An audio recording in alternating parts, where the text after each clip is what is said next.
Wayne's sermon lesson will come from Philemon verses 1 through 7. Philemon 1 through 7. Paul, a prisoner of Christ Jesus, and Timothy, our brother, to Philemon, our dear friend and fellow worker, also to Apphia, our sister, and Archippus, our fellow soldier, and to the church that meets in your home. Grace and peace to you and from God our Father and Lord Jesus Christ. I always thank my God as I remember you in my prayers, because I hear about your love for all his holy people and your faith in the Lord Jesus.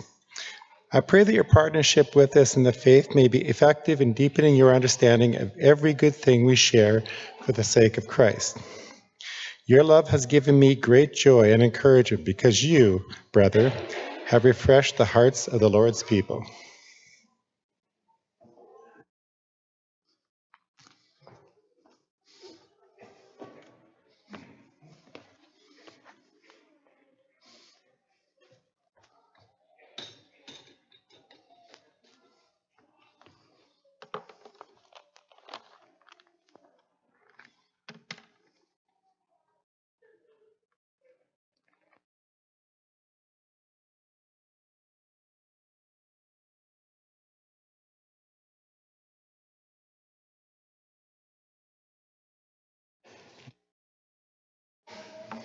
I wrestled with which one of those I would use. And I thought walking on eggs might be a good one because I remembered back when I was young at camp, we had this little practical joke that we would do. And we'd put a bunch of eggs on the floor and bring somebody in and let them see the eggs. And then we'd take them out and blindfold them and tell them that now we're going to walk you through that same room.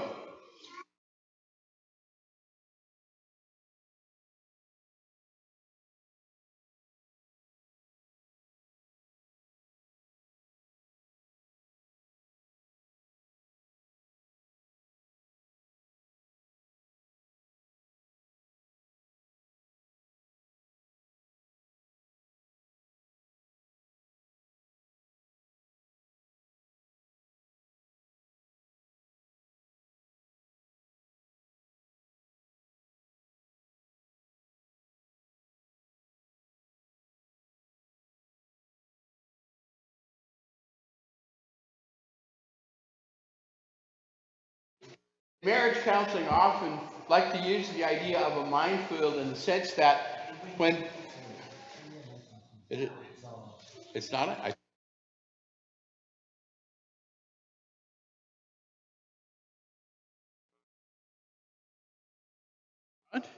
yeah, it looks like it's on. Okay.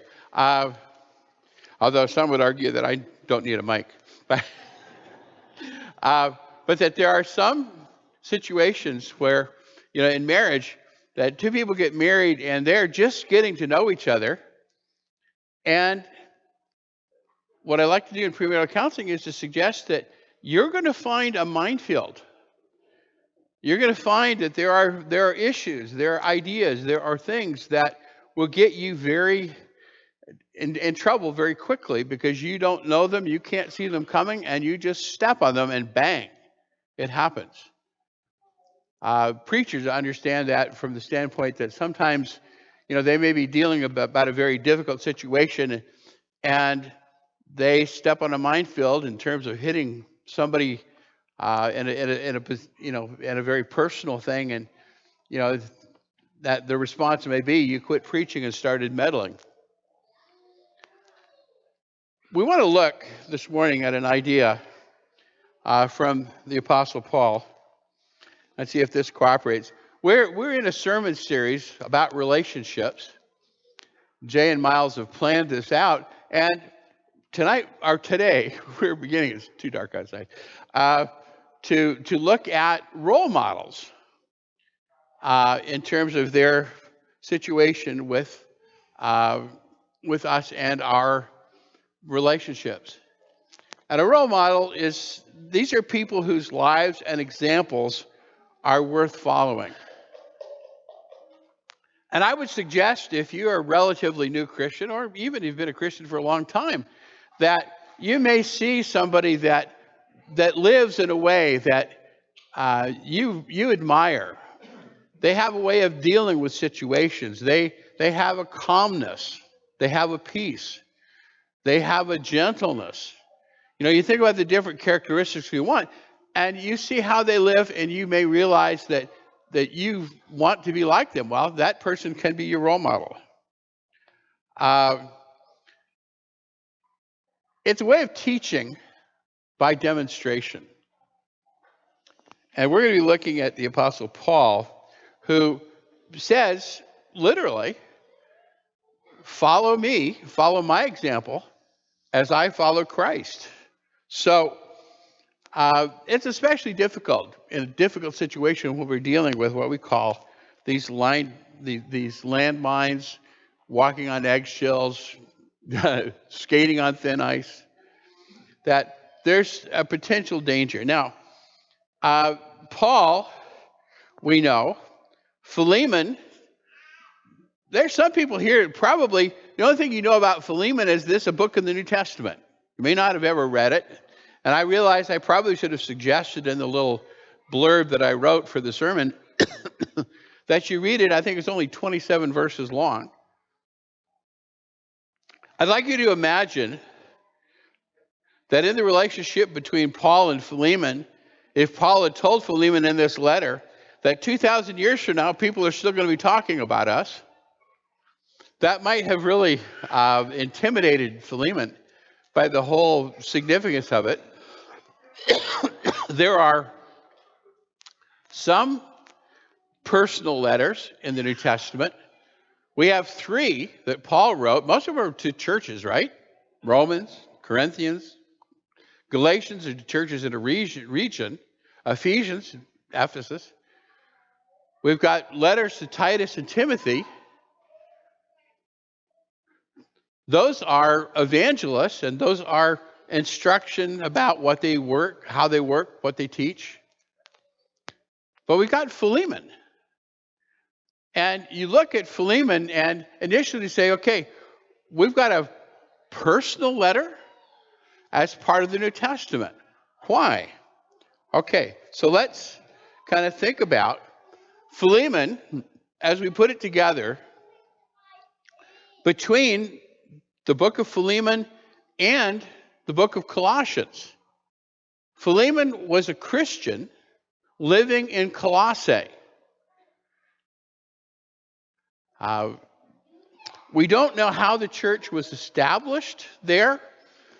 We suspect that in the time that Paul spent in Ephesus, which was a long time, that it says the gospel spread to all parts of the province of Asia. And so we can imagine that it got carried there, and that Philemon became a Christian in that. We're introduced as well as in the reading you saw Apphia and Archippus. Apphia is probably his wife. Paul refers to her as dear sister. And Archippus is probably their son. So, church in their home, house, close family group. But this letter in Philemon is about a man named Onesimus. Onesimus is, as we look at the story and kind of fill in the pieces, a runaway slave that Philemon owned Onesimus. And at some point, Onesimus left. Now, what we don't know, and we can only put together from the references, is that as he has left, he has maybe fled, possibly to Rome. We think that this is where Paul would have been, and that Onesimus has found Paul, and as having found Paul, Onesimus has become a Christian. Now, somehow in the process of running away, and Paul acknowledges it in this letter, that Onesimus has done something that may have wronged Philemon, may have stolen from him, which is what many commentators think, or done something else. But you can imagine, maybe we can't because we don't live in a world where we have slaves, do we? But we understand enough about that to think about the fact that when one human being believes that they own another person, and that person rebels and does some form of damage, that this is kind of reason to make you get pretty upset. So the problem becomes, now Onesimus is with Paul. Onesimus is now a Christian. Paul knows Philemon and his family are Christians back in Colossae. What does Onesimus, what does Paul advise Onesimus to do, and what does he do toward Philemon? And so, given that problem or that situation,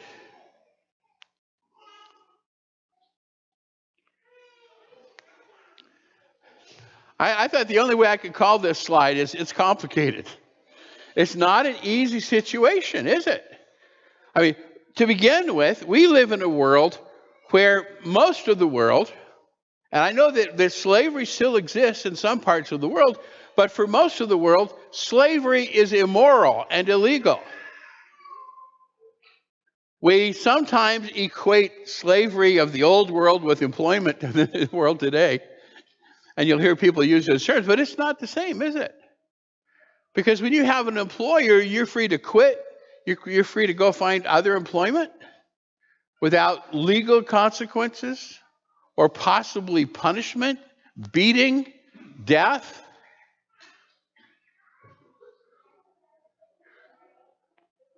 So what does Paul do?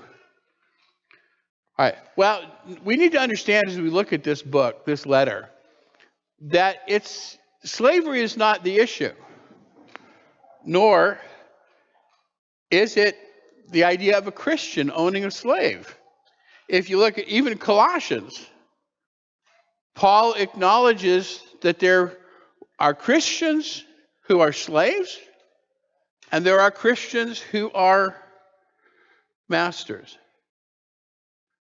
And just as kind of a brief thing here, we think of slavery as immoral, as wrong, as even sinful. In that world, slavery was not. And a person, think about it, a thief, an adulterer, a murderer, the demand, if you became a Christian, was that you cease it. You cannot kill people and be a Christian. You cannot steal and be a Christian. You get the idea. But it was within the realm of their experience, of their world, that a slave or a slave owner could be Christians. There were some very significant teachings being given. Slaves were to obey their masters as to the Lord. Masters were to treat their slaves well, with dignity. So the book, the letter to Philemon, is not a book or a letter about slavery, but it's about what happens when a slave runs away from a Christian master. In the culture, if a slave ran away from a master, that could be at the peril of the slave's life, right? But what if that master was a Christian? How does he respond to it? But then it gets complicated because then the second part of it, and then the slave that's run away becomes a Christian. There isn't an easy solution to that situation, is there?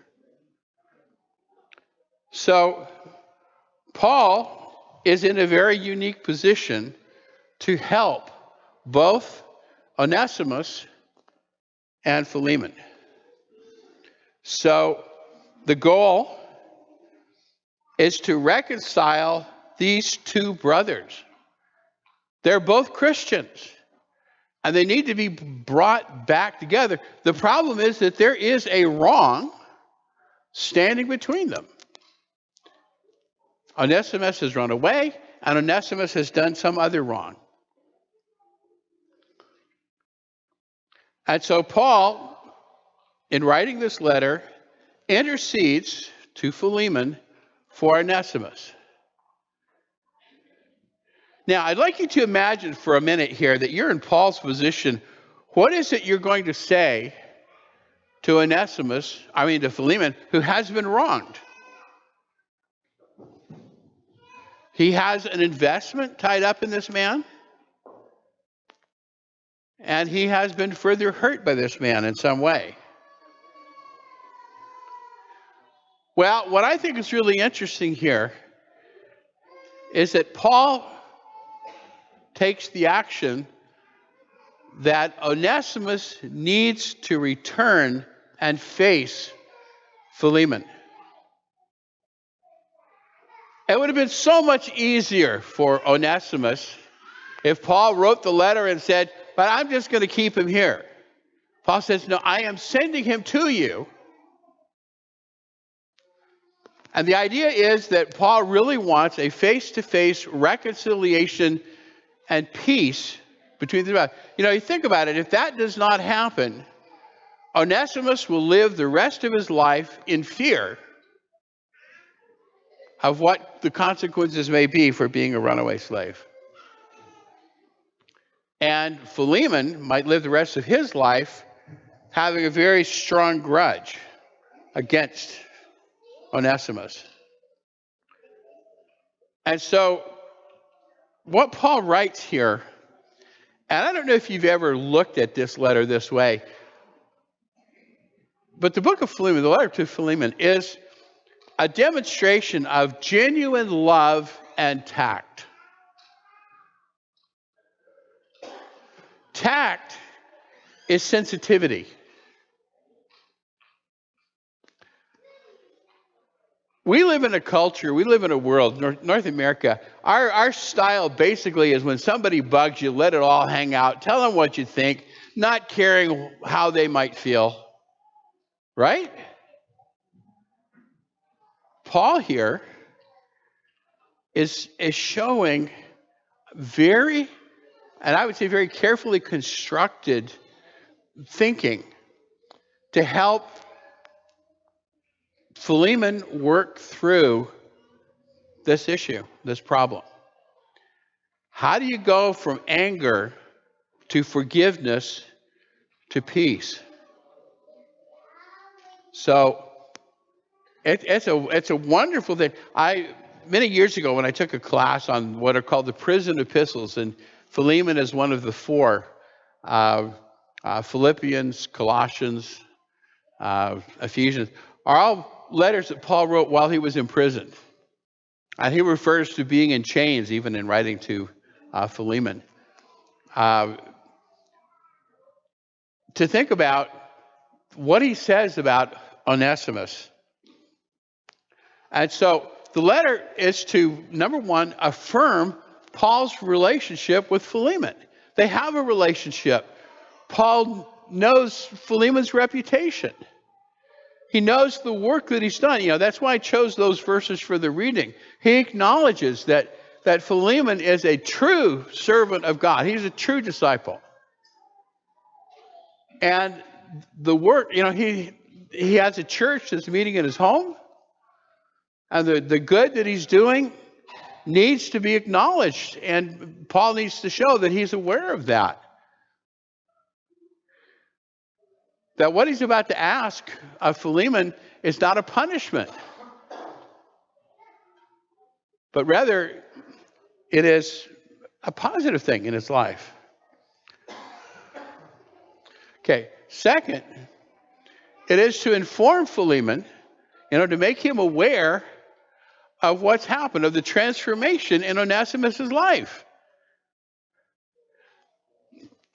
I spent some time kind of thinking about this. All right, imagine you're Philemon. You've had this slave that's run away, that is maybe stolen from you,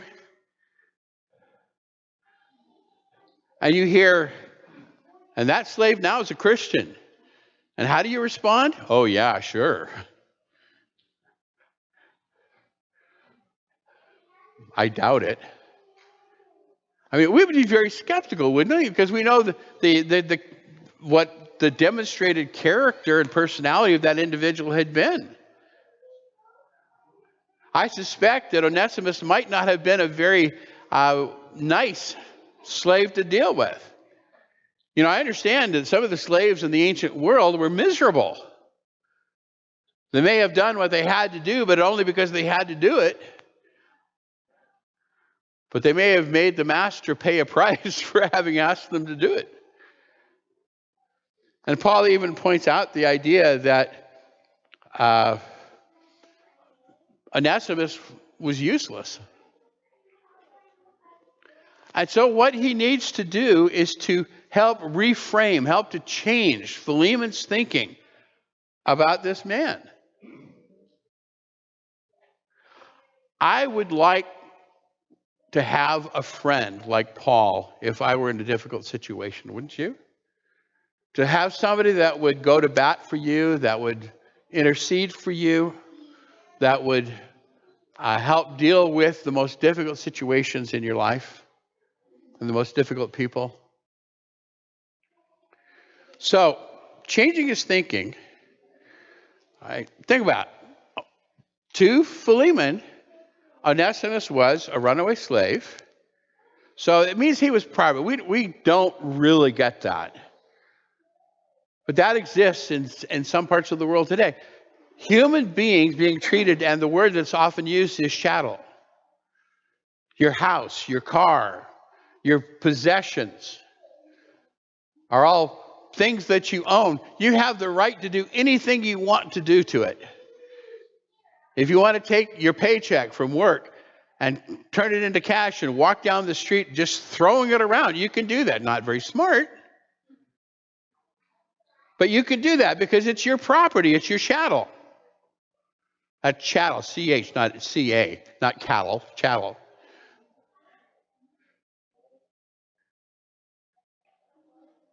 Onesimus was property. He was probably a thief.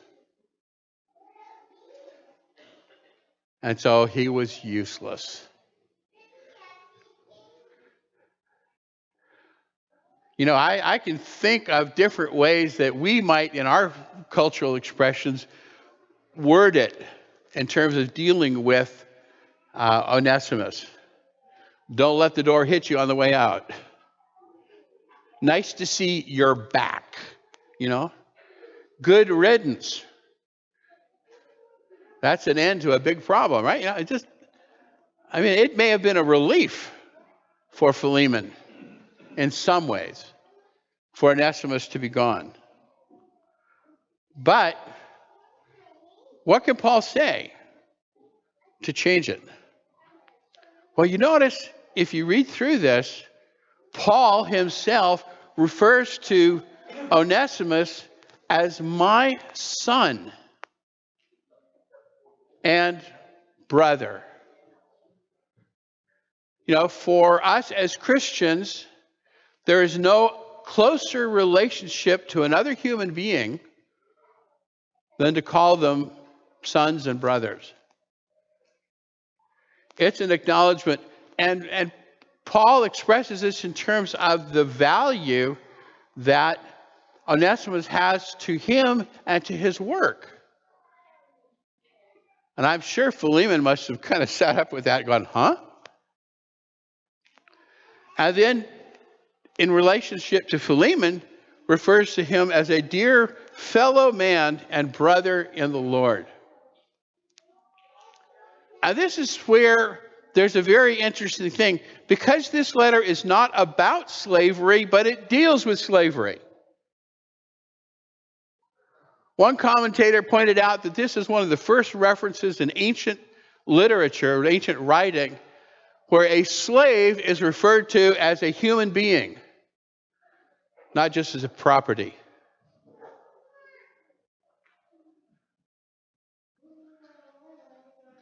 Onesimus is your fellow man, Philemon, as well as your brother in the Lord. This is what I mean by having to reframe, to get Philemon to rethink what's going on, because this is something totally different. Slaves haven't been thought of in that way. We don't think of our property that way. Now, just to be on the stupid side, I mean, yeah, I know guys like to call their cars she and endow them with certain personalities. That's not the same thing. It's the recognition of the legitimate identity of every person, slave or free, as a human being. And we just gloss over reading this little letter, missing the bombshell that's really here.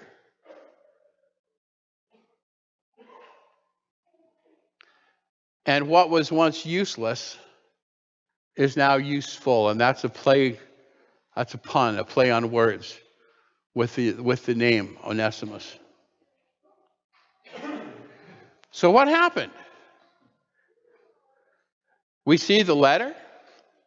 What happened afterward? Well, there's nothing mentioned in the New Testament. Or wait a minute. Why is this letter in the New Testament? If Philemon didn't take Onesimus back, do you think it would be in the New Testament? So we know by implication that there was a reconciliation in these two. And just to mention, the historical tradition is that both Philemon and Onesimus went on to be leaders in the church. That one person's disaster, the other person's suffering and difficulty can be worked through to a positive resolution. But the demonstration in this letter of the value of a person is the foundation for world culture coming to overcome slavery. You know that when, and we know the history, or many of us know the history in the United States, that there was a long period in the history of slavery, indentured servitude, where human beings were oppressed, owned, treated badly. But it was the people who were literally reading and learning from the Bible, and I think especially seeing what Paul had to say about slavery here to Philemon, that started to realize that slaves are people too. So for us,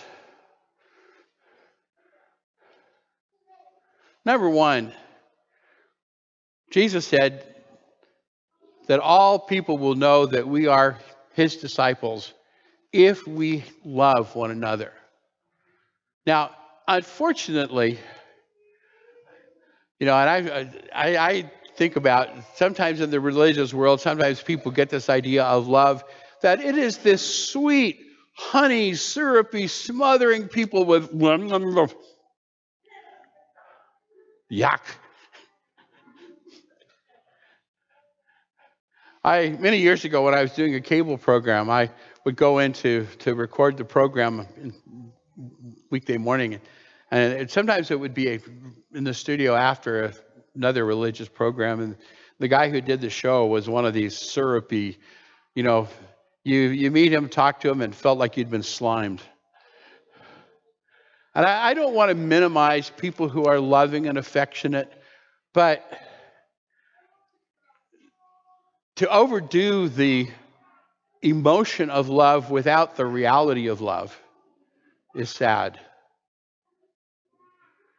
Love is doing what's best for the other person. And for us, it is that challenge of doing what's best for everyone.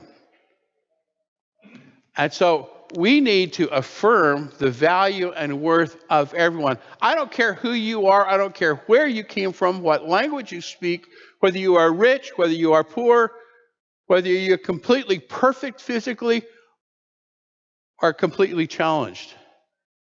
You are worth exactly the same in the eyes of God and should be the same to each one of us. You have value and worth that God gave you. And we should not allow the world, think about that world in the first century. It was saying, Onesimus is a slave, he is junk, he's worthless, he's property. And Paul says, he's your brother.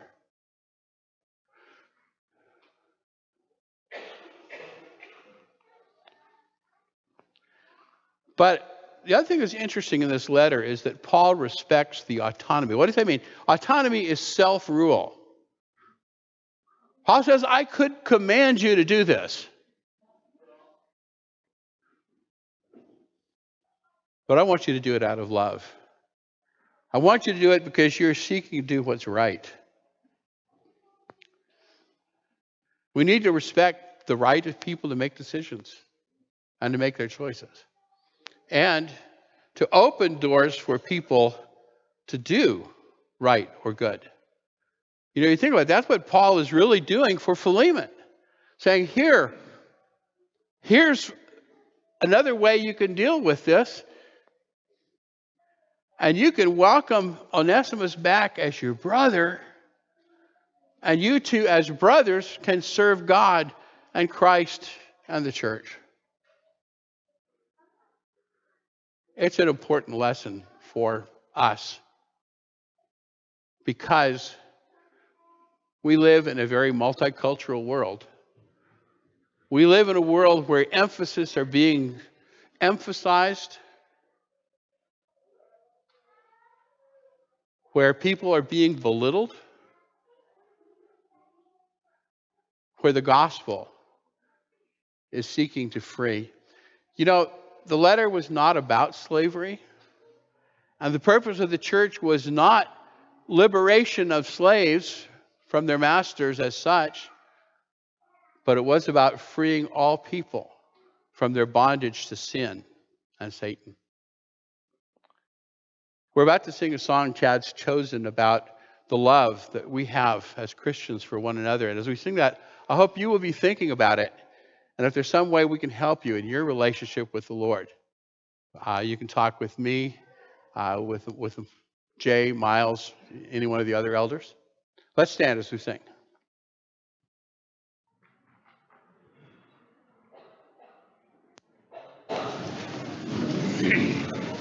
Hear, O Israel,